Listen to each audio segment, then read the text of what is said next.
लंका, रावण की सोने से सजी नगरी, जहां शक्ति थी, संपत्ति थी, पर शांति नहीं थी।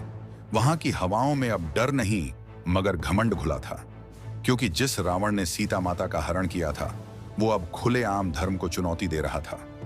श्री राम ने युद्ध से पहले एक अंतिम प्रयास किया, विनय का मार्ग चुना, संवाद की आशा रखी और अपने सबसे तेजस्वी, साहसी और धैर्यवान दूत अंगद को लंका भेजा। अंगद बाली का पुत्र, जिसकी नस नस में वीरता थी पर आंखों में संयम था। वो दूत बनकर जा रहा था, लेकिन उसका कद किसी सेनापति से कम नहीं था। रघुनंदन राम ने उसके कंधे पर हाथ रखा। अंगद, तू धर्म का संदेश लेकर जा रहा है। तुम्हारी वाणी में मेरी मर्यादा होनी चाहिए और तुम्हारे पांव में वानर सेना का आत्मविश्वास। अंगद ने सिर झुकाया। प्रभु, ये पांव लंका की भूमि पर नहीं, आपके संकल्प पर टिके होंगे। लंका के राजद्वार पर अंगद जब पहुंचे तो राक्षस सैनिकों ने उसे देखा और उपहास करने लगे। एक और बंदर आया है, लगता है अब बनवासी राम ने वानरों का सहारा लेना शुरू कर दिया है।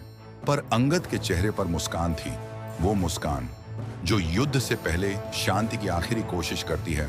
सैनिक उसे दरबार में ले गए। रावण अपने सिंहासन पर बैठा था, 10 सिरों में गर्व, आंखों में आग और दिल में अपमान भरा हुआ। अंगद ने बिना झुके, बिना डरे कहा, लंकेश, मैं राम का दूत हूं।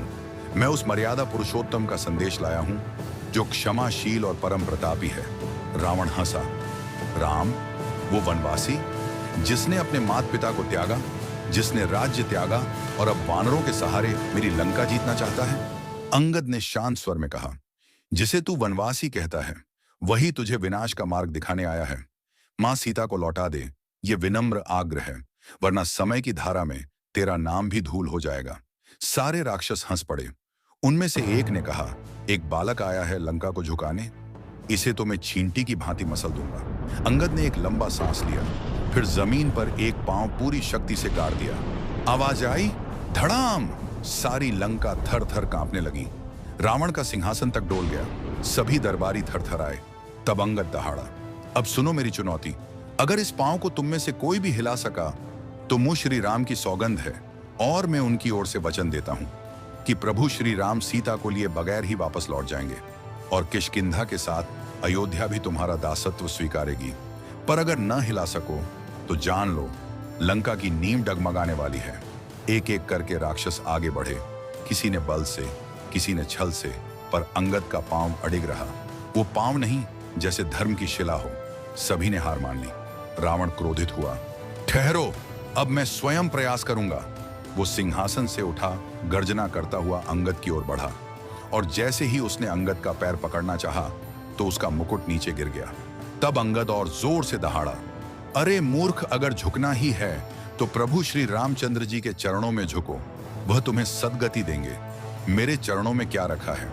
इतना कहते ही उसने रावण के मुकुट एक जोरदार लात मारी तो वह मुकुट सीधे प्रभु श्री रामचंद्र जी के चरणों में जाकर गिरा।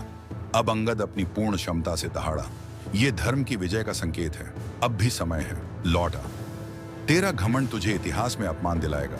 एक पल को सारा दरबार मौन हो गया। सिर्फ अंगद की आवाज गूंज रही थी, जो राम के वचनों को लंका में दोहरा रहा था। राम युद्ध नहीं चाहते, पर धर्म के लिए वो संहार से भी नहीं डरते। अब अंगद ने पांव हटाया और दरबार की ओर देखा और बोला, मैं जा रहा हूं, पर अब जो आएगा वो संवाद नहीं लाएगा, बल्कि युद्ध की अग्नि में अन्याय की राख उड़ाएगा। लंका की जमीन कांप रही थी, पर अंगद का मन शांत था, क्योंकि उसने जो कहा वो राम का सत्य था। उस दिन अंगद लंका से नहीं बल्कि धर्म का पथ गाढ़ कर लौटे थे और इतिहास में अंकित हो गया।